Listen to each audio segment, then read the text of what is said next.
இலவச மருத்துவ வகுப்புகளை கொடுத்து பல்வேறு மருத்துவமனைகளையும் நிறுவி மிக சிறப்பாக செயல்படுத்துகிறோம். அதே போன்ற காமராஜர் அவர்களை கிங் மேக்கர் என்று சொல்லுகிறோம். கிங் மேக்கர்ன்றது அவ்வளவு ஈஸியில் அந்த இந்தியாவிலே வாங்கின ஒரே ஆள் அவர் தான். மத்தியில் ஆளும் பிரதம மந்திரி யார் என்பதையும் 2 முறை சுட்டிக்காட்டி இந்தியாவிற்கு வழிகாட்டியவர் பெருந்தலைவர் திரு காமராஜ் அவர்களின் திருவுருவ சிலையை அவரது பிறந்த நாளான 124வது பிறந்த நாளான இன்று திறந்து வைப்பதில் பெரும் மகிழ்ச்சி கொள்கிறேன். ஒருவர் எப்படி வாழ வேண்டும் என்பதற்கு அடையாளமாக வாழ்ந்து காட்டு திகழ்ந்தவர் பெருந்தலைவர் திரு காமராஜ் அவர்கள். அவ்வழியே நாம் ஒவ்வொருவரும் பயணிக்க வேண்டும். அவருடைய ஆட்சி காலத்தில் பொற்காலம் என்று இன்று வரை சொல்கிறார்கள். அதற்கு காரணம் மக்கள் தேவையில் அத்தியாவசியமான துறைகளில் மருத்துவம், கல்வி, பொருளாதாரம் அந்த 3ஐயும் திறம்பட செய்து தமிழ்நாட்டை இந்தியாவின் முதன்மை நிலைக்கு எடுத்து சென்றவர் கர்ம வீரர் காமராஜ் அவர்கள்.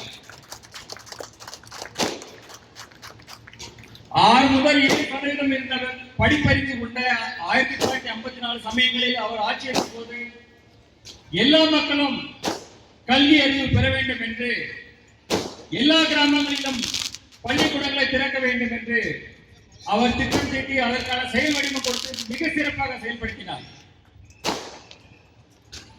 அதே போன்று அதுக்கு மேலும் வலுவூட்டுவதற்கு இலவச கல்வி திட்டம், மதிய உணவு திட்டம் என்று பல திட்டங்களை அறிமுகப்படுத்தி மிக சிறப்பாக செயல்படுத்தினார். அந்த திட்டங்கள் இன்றும் தொடர்ந்து செயல்பட்டுக் கொண்டிருக்கின்றன. அந்த அளவிற்கு அவர் ஒரு தீர்க்கதரிசியாக செயல்பட்டுக் கொண்டிருந்தார்.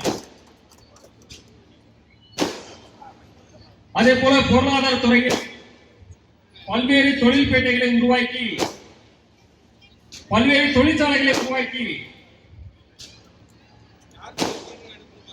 பல ஆயிரம் தொழிலாளர்களுக்கு வேலை வாய்ப்புகளை கொடுத்து பொருளாதாரத்தை மேலும் மேலும் பெருக்கினார். அதே போல அனல் மின் நிலையம், கல்பாக்கம், அதே போன்று பல அணுமின் நிலையங்களை தொடர்ந்து மின்சார தேவைகளையும் உற்பத்தியும் மிக சிறப்பாக அந்த காலத்திலேயே ஏற்படுத்தினது. அந்த காலத்தில் அவ்வளவு டாட்டா கிடையாது. அந்த அளவுக்கு நம்மள்ட்ட கம்ப்யூட்டர் வசதி கிடையாது. இந்த அளவுக்கு ஒரு பெரிய டாட்டா நம்ம எதுவுமே கிடையாது. பட் அந்த காலகட்டத்தில் அவர் மிக சிறப்பாக செயல்பட்டு ஒரு தொலைநோக்கு பார்வையோடு செயல்பட்டு நம் தமிழகத்தை இந்தியாவின் முதன்மை மாநிலமாக எடுத்து சென்று கொண்டிருந்தார். அதோடு சுகாதாரத்துறையில் அந்த காலத்தில் போலியோ சொட்டு மருந்து, சின்னம்மை, பெரியம்மை போன்ற பல்வேறு நோய்களுக்கு இலவச மருத்துவ வகுப்புகளை கொடுத்து பல்வேறு மருத்துவமனைகளையும் நிறுவி மிக சிறப்பாக செயல்படுத்திக் இந்தியாவிற்கு ஒரு முன்னுதாரணமான மாநிலமாக செயல்பட்டுக் கொண்டிருந்தார். அதே போன்ற காமராஜர் அவர்களை கிங் மேக்கர் என்று சொல்லுகிறோம். கிங் மேக்கர்ன்றது அவ்வளவு ஈஸியில் அந்த இந்தியாவிலே வாங்கின ஒரே ஆள் அவர் தான். ஏன்னா தமிழகத்தில் 3 முதலமைச்சர்களை சுட்டிக்காட்டி இவர்தான் முதலமைச்சர் என்று நம் தமிழகத்துக்கு சுட்டிக்காட்டியவர் திரு காமராஜ் அவர்கள். அதே போல மத்தியில் ஆளும் பிரதம மந்திரி யார் என்பதையும் 2 முறை சுட்டிக்காட்டி இந்தியாவிற்கு வழிகாட்டியவர் திரு காமராஜ் அவர்கள். அப்பேற்பட்ட காமராஜர் தான் பொற்காலம் என்று சொல்கிறோம். அதற்கு மகுடம் வைத்தவர் போல் ஒரு விஷயம்தான், ஒன்றே ஒன்றுதான். அவர் ஆட்சியில் ஊழல் என்பதே கிடையாது. அவர் மறைந்த போது அவரிடத்தில் இருந்த பையில் இருந்த காசு, வங்கியில் இருந்த காசு வெறும் 125 ரூபாய் மட்டுமே. 4 கதர் சட்டை, 4 வேஷ்டி, ஒரு செருப்பு, ஒரு கண்ணாடி, ஒரு பேனா, அதுதான் அவர் சொத்து. 9.5 ஆண்டு காலம் ஆட்சி அமைத்த ஒரு முதலமைச்சரின் சொத்து அதுதான். அதை எண்ணி பார்க்க வேண்டும். இந்த நேரத்தில் காமராஜரின் 124வது பிறந்த நாளில் நாம் தமிழக மக்கள் அனைவரும் ஒரு உறுதிமொழி எடுக்க வேண்டும். அதாவது ஒரு சகோதரத்துவம், அதே போல எல்லோரும் சமூக அக்கறையோடு நாம குடும்பத்துக்காக ஓடுறோம், உழைக்கிறோம், காசு பணம் சம்பாதிக்கிறோம், அது தப்பே இல்லை. அது 100% அது வேணும், அதான் முதல்ல.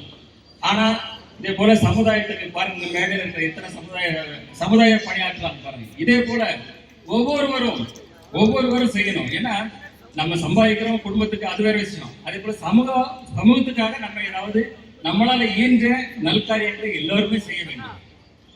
ஏன்னா நம்ம வீட்டுல இப்போ ஒரு காய்கறி தோட்டம் போடுறோம், இல்ல ஒரு பழத்தோட்டம் போடுறோம், அதை பராமரிச்சாதான் அது நம்மளுக்கு அறுவடையாகி நம்மளுக்கு பயன்படுத்த முடியும். அதே போல நம்ம நாடு நல்லா இருந்தா நம்ம நாட்டு நாமளும் நல்லா வாழ முடியும். நம்மளுக்கு அடுத்த வர சந்ததிகளும் மிக சிறப்பாக வாழ முடியும். எல்லோரிடத்திலும் அன்பாக இருப்போம், எல்லோரிடத்திலும் நட்பு கரத்தோடு செயல்படுவோம், ஒரு புதிய அன்பான உலகை உருவாக்கும் என்று கூறி விடைபெறுகிறேன். நன்றி.